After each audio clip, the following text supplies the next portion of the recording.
Om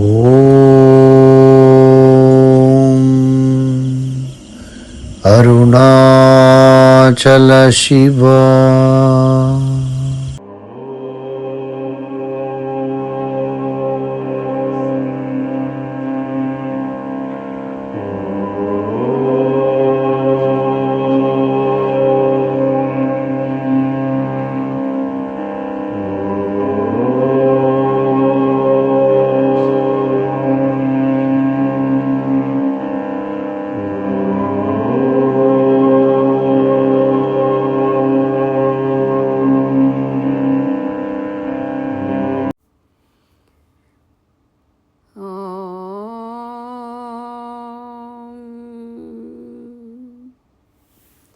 Pranams to all. In continuation from yesterday, where we saw the first two chapters of Kenopanishad, here the Guru answered the queries posted by the disciple in a crisp and clear manner, stating Brahman is the energy behind all, or to be more precise, Brahman is all. So to explain this further, the Upanishad recounts an illustrative story. In chapter 3, we have 12 verses which spell out the story. Through a very powerful narrative, this section describes how even powerful deities like Agni or fire, Vayu or wind, and Indra, the king of gods or the mind, fail to comprehend Brahman in its manifested form as an yaksha. The story serves multiple purposes. It illustrates the necessity of transcending ego, demonstrates the limitations of power without wisdom, and emphasizes the importance of divine grace in spiritual understanding. The narrative also teaches that one must recognize the source of their own power as being a drop of Brahman to understand the truth. Now let us see the verses in chapter 3. Once Brahman won victory for the Devas, but unknowingly the Devas were very proud of their own victory. Thought they, ours alone is victory and to us only belongs all the glory. Brahman, knowing their vanity, appeared in front of them as an yaksha or an ethereal spirit. But they did not know who that great yaksha or adorable spirit was. So the Devas said to Agni, O all-knowing one, find out for us who this adorable spirit is. And as requested, Agni agreed. Agni rushed to the yaksha, and the yaksha or Brahman asked, Who are you? Agni replied, Don't you know who I am? I am Agni or fire, the omniscient. I can burn all that is on earth. Then Brahman placed a blade of grass in front of Agni, saying, Burn it. Agni blew fire at it with all his power, but found it impossible to burn it.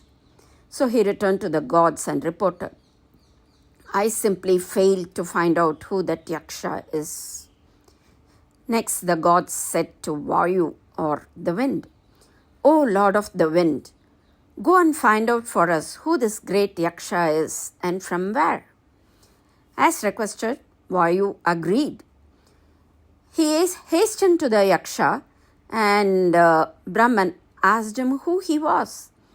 Replied Vayu, Don't you know who I am? I am Vayu. I am really the master of all skies. And Brahman inquired, What power resides in thee? Vayu replied, All this, whatever that is here, I can blow away. Brahman placed before him a blade of grass, saying, Blow it away. Vayu tried to blow it with all his might, but could not move it even a little. He too returned to the gods, saying, I simply failed to find that which this adorable spirit is. Then the gods requested Indra, O chief of gods, find out for us this great who this great spirit is and from where. Indra agreed and rushed towards the spirit. But as he approached, the spirit disappeared, and in the very same spot in the sky appeared the extremely charming Uma, daughter of the snowy Himalayan. Indra asked her, "Who could this adorable spirit be?" So, these are the verses. It always happens so. Whatsoever we attain is attained by our inner spirit, not by our ego. But our ego always exploits the whole victory. It says, "I have done this." And really nothing is ever done by the ego. The ego is the exploiter, an exploiter par excellence. Even small things like birth are exploited by the ego.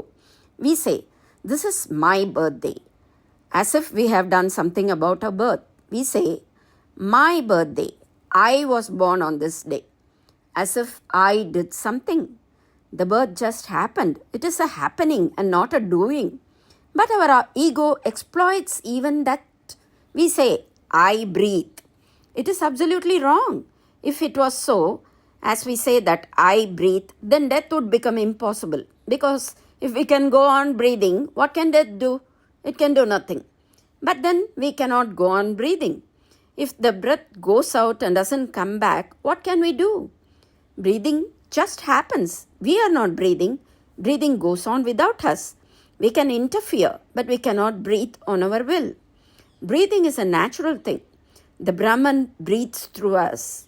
Breathing is something which is happening to us, a greater force, life, we may call it. The Upanishads call it Brahman. The air, the fire, and all the natural forces also work because of the energy source or the Brahman. Otherwise, they could not work. Nothing can exist and nothing can be active unless the elan vita, the Brahman, is active in it. The substratum, the original force. But whenever the cosmic source or the Brahman feels that we are feeling elated, that we are feeling egoistic, it appears before us. But it's just this, we do not recognize it. The ego will not allow us to recognize it. It will close our eyes. Whenever we feel elated, there are happenings around us which would try to pull us back down to earth if we could recognize them.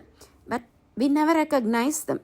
The "I did it" feeling blinds our eyes and fills our senses. Likewise, the Devas couldn't recognize who the adorable spirit which appeared before them was. Brahman was standing right before them. The ultimate energy was there before them. But they were closed. They were in their heads. They were in their egos, enclosed and encapsulated. They couldn't see. They couldn't understand. The Yaksha placed a straw before Agni and said, "Burn this." Agni approached it with all speed and all vigor, with totality, with whatever he had. But he was unable to burn it. Why? Because it is not Agni that burns. It is the cosmic force through Agni that burns. Without the cosmic force, Agni cannot burn, fire cannot burn. And when the Brahman was standing there before him, Agni became impotent because the source was not there behind it. Now there was only ego. The source had disappeared. Only the exploiter, that which has never done anything, but which goes on thinking, "I can do this and I can do that." Bhagwan Sri Ramakrishna often used the simile of fire and its power to burn. Fire is the Purusha and the burning power is the Prakriti. It is not amiss to say that Prakriti is the effect of the presence of Brahman. It is Brahman itself. It is the presence of Brahman within it which draws us to seek after or value an object. The Brihadaranyaka Upanishad says, "Verily, not for the sake of the husband is the husband dear, but a husband is dear for the sake of the self. Verily, not for the sake of the wife is the wife dear, but a wife is dear for the sake of the self. Verily, not for the sake of the sons or the sons dear, But the sons are dear for the sake of the self. Verily, not for the sake of wealth is wealth dear, but wealth is dear for the sake of the self. Verily, not for the sake of Brahmanhood is Brahmanhood dear, but Brahmanhood is dear for the sake of the self. Verily, not for the sake of Kshatriyahood is Kshatriyahood dear, but Kshatriyahood is dear for the sake of the self. Verily, not for the sake of the worlds or the worlds dear, but the worlds are dear for the sake of the self. Verily, not for the sake of the gods or the gods dear, but the gods are dear for the sake of the self. Verily, not for the sake of the beings or the beings dear, but the beings are dear for the sake of the self. Verily, not for the sake of all is all dear, but all is dear for the sake of the self.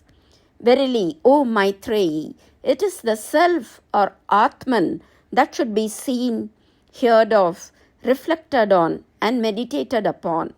Verily, by the seeing of, by the hearing of, by the thinking of, by the understanding of the self or Atman, all this is known. So, this clearly states that everything narrows down to self-contemplation on the Atman and to realize Brahman.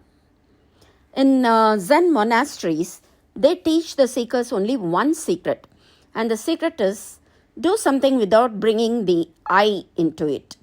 If you can do something without bringing the ego into it, everything will happen.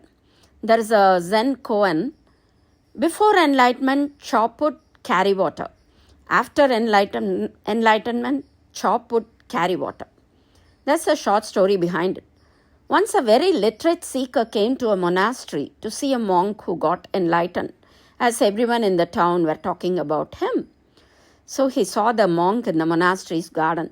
The seeker went and asked the monk, "What did you do before you got enlightened?" The monk said that he was chopping wood and carrying water. The seeker asked, "What do you do after getting enlightened?" And the master said that he is chopping wood and carrying water. The seeker then asked, "Then what is the difference? Then what is the point of your getting enlightened if you are still chopping wood and carrying water from the well?" The monk laughed loudly and said, "It is just that before enlightenment I used to chop wood and I used to carry water. But now wood is chopped and water is carried. But I am not the doer, and that is the difference." A very simple but a very profound statement and an anecdote. So the whole thing is always there, so clear to see. Vayu tried to blow away a straw, but he could not. And the fire tried to burn a straw. He could have burned the whole earth, but a single straw was not burnt. The thing was so clear. The yaksha was the original source of energy, but they couldn't recognize that the energy had been taken away, that now they were just vehicles, empty vehicles. The fire could not burn a straw, the boy could not blow a straw. It was so clear to realize that the original source had withdrawn, but they couldn't recognize it. Ego is really so blind that it never recognizes its impotency. And when Indra came, the Yaksha disappeared and goddess Uma appeared. Thus ends the illustrative story. So the moral of the story is that we should always acknowledge that we are only instruments in the hands of God. The moment we think that we are responsible for all the deeds we do, pride enters our hearts. Pride goeth before a fall, goes the proverb. The fall of man is due to his arrogance in not acknowledging that all glory belongs to the Lord. What we have seen in the story of the pride of the gods happens in our own case as the individual jivas. We also forget that it is God who is the supreme controller of this body and mind. Every thought and act is due to Him. We should never claim doership to ourselves. That is the working of our ego, and if left unchecked, it builds up arrogance. So, seeing the divine power which appeared before him, Indra asks, "Who could this adorable spirit be?" With that question, we enter the next chapter. Chapter 4 interprets the story. It contains 9 verses. This is the final section. It features the goddess Uma explaining to Indra the true nature of Brahman. It provides specific meditation instructions and concludes with a powerful blessing, stating that one who understands this teaching conquers all evil and becomes established in the infinite and most transcendent world. The emphasis is on the importance of meditating on Brahman as desirable and as a source of delight. The verses are as follows. Indeed, it was Brahman, Goddess Uma replied. Through him alone you all achieved victory. Only then Indra could discern who the incredible Brahman was. Therefore, Agni, Vayu and Indra are verily above all other gods, for they alone went nearest to him and were the first to know him as Brahman. And therefore, Indra of the three, above all others, for he alone went nearest to Brahman and was the first to know him as Brahman from Goddess Uma. Now, this is the instruction regarding Brahman as he appeared before the gods, shining like a lightning and disappearing within the winking of an eye. Now, this is another instruction regarding Brahman. Think of him mentally as the microcosm, within the body as Atman. Now, Tadvanam is the name upon which he is to be meditated or worshipped mentally. He who knows him in this way is extremely loved by all living beings. The disciple asks, Sir, teach me Upanishad. And the master replies, the Brahman of Upanishad is explained to you. That knowledge of Upanishad we have imparted to you. Austerity, control, and sincere effort are the foundations on which Brahman rests. The Vedas are its limbs, and truth is its abode. So, only when Goddess Uma uttered the fact of who she was, did it strike Indra who the adorable spirit really was. A second circumstance about this incident is that Uma did not inquire about Indra's power, as she had done in the case of Agni and Vayu. Perhaps she sensed that Indra did not come full of pride as the other two did, and so she was more amenable. She bestowed upon Indra her beatific divine vision as the Divine Mother, and introduces Indra to her Lord, the pure Brahman himself. Even though Agni and Vayu displayed some pride before the adorable spirit, nevertheless, they had the good fortune to hold a conversation with the spirit. That is reason enough to qualify them to surpass the other gods in excellence. Indra is included in this grouping of those fortunate to have had a conversation with the Divine Mother. Two encounters are glorified in this verse. The nearness to the spirit is seen as a special good fortune. Being among the first to recognize the spirit is also considered as being a merit. Clearly, there is a hierarchy that emerges through these verses. After Brahman comes Prakriti or the Divine Mother. The deities follow thereafter. Indra, the lord of the heavenly worlds, is here specially marked out as the most outstanding among the gods, as it was he that was granted the divine vision of the mother. The others came to know of it through him indirectly. The Upanishad now teaches us about the glory of Brahman with two illustrations. The first one is an example from the macrocosm, the samashti or cosmos. And the second is an example from the microcosm, the vyashti or individual. In the macrocosmic context, Brahman has the attribute of revealing itself quickly like lightning and winking. Realization of Brahman comes in a flash like lightning and it disappears by the wink of an eye. It is all the invisible and the visible. In the microcosmic context, it has the attribute of manifesting itself simultaneously with all the modifications of the mind. It is the Atman found in oneself. This is the description to know Brahman inferred through these analogies.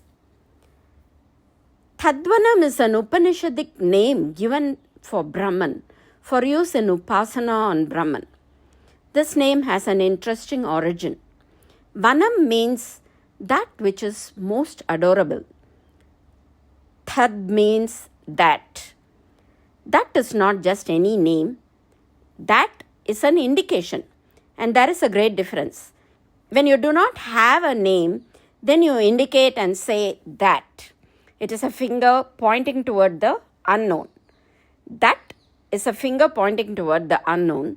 So the Upanishads call Brahman Tat. It means he is not the creator, rather he is the creation. Because the moment we say God is the creator, then we have made him a person. And not only have we made him a person, we have divided existence into two, the creator and the created. Then duality has entered. The Upanishads say that he is the creation, or to be more accurate, he is the creativity, the very force of creation. We can illustrate this point by the phenomena of dance. A painter paints, but the moment he has completed his painting, the painter is separate from the picture. You can destroy the picture, but by doing that, the painter will not get destroyed. They are separate entities. But look at a dancer. He dances, but the dance is not separate. It cannot be separated. Dance cannot exist without the dancer.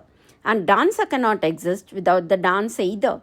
Because the moment there is no dance, the person may be there, but he is not a dancer. God's relation to the world for the Upanishads is that of dance and the dancer. Calling Brahman Tad says all that is Brahman. All that is he. The manifested and the unmanifested. The creation and the creator. He is both. He is all. And coming to the beautiful word Tadvanam, meaning that which is more adorable, most adorable. What is it that is most adorable to anyone? Surely it's one's own self. Since Brahman is the same as oneself, he is given the name Tadvanam. A person chanting this name as an upasana or as a form of worship, together with the meaning it carries, will develop great love for all beings. He will begin to see his own self as the self of all.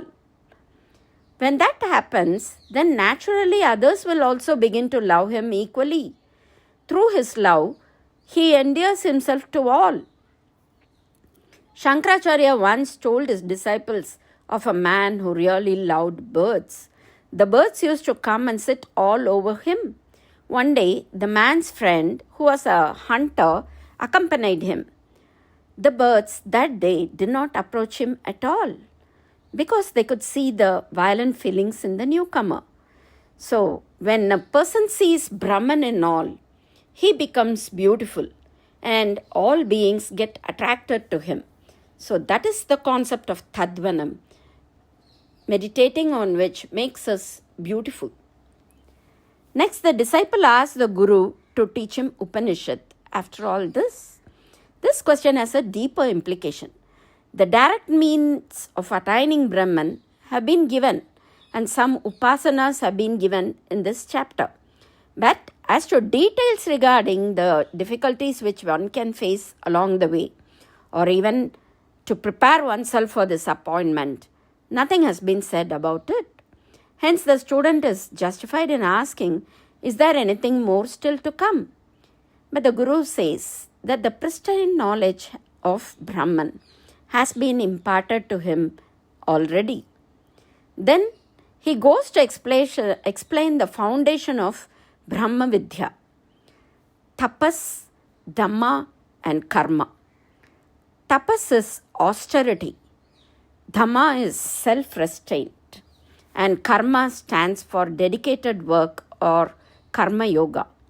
Upon these three acting as the foundation, the edifice of Brahma Vidya can rest firmly. These three represent all the niyamas. In short, the master defines what the Upanishad calls tapas. Tapas means effort, intense effort.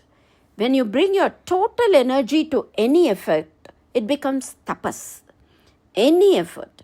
If your total energy is brought into it, it becomes tapas.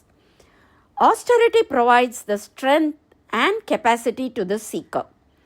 Dhamma frees him from the external temptations of sense objects so that he can devote himself single-pointedly to the spiritual pursuit. And Karma Yoga frees him from the bonds of past karma which has to be worked out. That is, it stands for the purification process that clears all karmic debts. Vedas are the support to Brahma Vidya. The true relationship between the secret knowledge of the Upanishads and the larger body of knowledge, namely the Vedas, is indicated in the verses. The Vedas are to be seen as the limbs of the Upanishads, feeding the Upanishads as it were. The vast majority of people will find lots of interest in the karma and upasana kandas of the Vedas. But these portions are only to draw people towards the Upanishads, which is what the rishis really want to teach to mankind. The Upanishads are the Brahma Vidya portion, whilst the rest of the Vedas are certainly accessories or enticers which lead people to Brahma Vidya in due course of time. Truth is the residence of Brahma Vidya. A sound foothold in morality is what truth stands for. It includes all the yamas, namely ahimsa or non-violence, satya or truthfulness, asteya or non-stealing, brahmacharya or celibacy, and aprarigraha or absence of greed or hoarding. Again, although these are not considered as part of Brahma Vidya, the latter has no home without them. Yet another way to view this verse is this. The seed of Brahma Vidya needs the warmth of tapas, dhamma and karma, found in the womb of truth and nourished by the mother of the Vedas to produce the child of spiritual illumination. The secret knowledge is not philosophic formulations, it is practice. Abhyasa yoga, the yoga of practice. The Vedas are only its adjuncts. Truth is at its heart to be realized by the practitioners. Tapasya, self-mastery and karma yoga form the body of the secret knowledge. There are no effects without a cause. These three enable the knowing of Brahman, about which the sage concludes. These three things have to be remembered. Make intense effort so that an inner heat is born and changes you chemically. Be in a self-restraint so that you become more self-centered, unmoving, unwavering, centered, rooted. And make your work a karma, a dedicated prayer, a meditation. The Upanishad concludes with the following verse. Verily, he who knows it thus cleanses all his sins and becomes established in the supreme heavenly abode, in the highest state of bliss. Yes, he is certainly established. So, the Upanishads touch the being. So they call Ajnan, ignorance, unawareness as the only sin. The sutra says that one who realizes thus destroys sin. Just by realizing the Brahman, sins are destroyed, all one's past sins.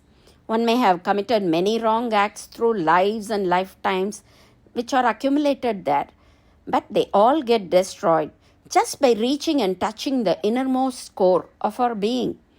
How do they get destroyed?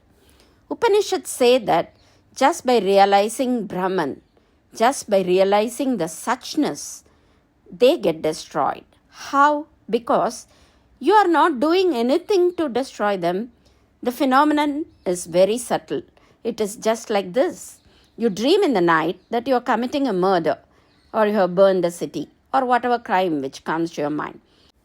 In the morning, when you wake up, the dream lingers a little.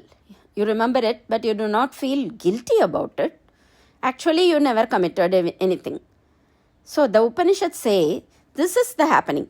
When a person is awakened into Brahman, all the lives that he has lived and all that he has done thus far simply disappears like a long dream.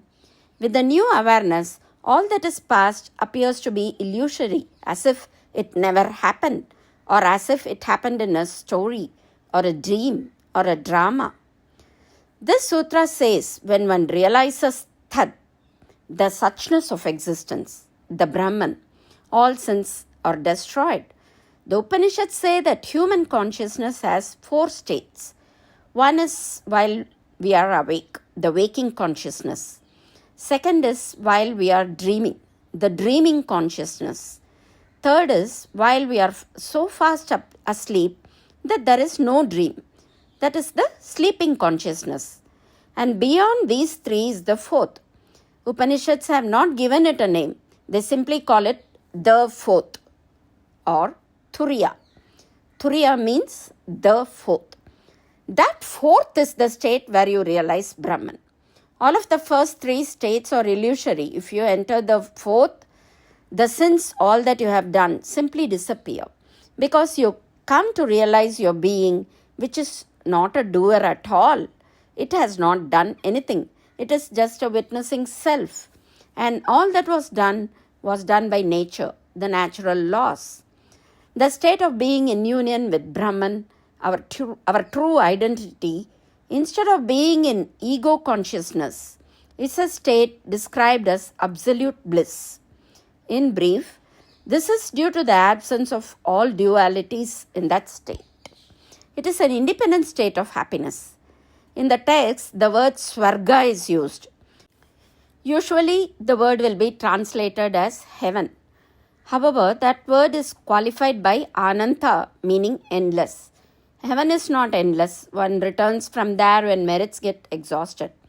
Therefore, Ananta Swarga together can only be taken to mean Brahman. To be established in this state, in the limitless infinite Brahman, is the true goal of this human birth. It is the greatest fruit of spiritual life. Kenopanishad serves as a timeless guide for those seeking spiritual understanding and self-realization. By contemplating its teachings in the context of day-to-day life, individuals can foster a deeper connection with the ultimate reality and navigate the waking and sleeping states with a heightened awareness of the divine essence that underlies all existence. Let us meditate on Tadvanam and attain Ananda Swarga or become that. Kena Upanishad, or as a matter of fact, what every scripture says, can be put in a nutshell. I am Brahmasmi, Aham Brahmasmi. Om.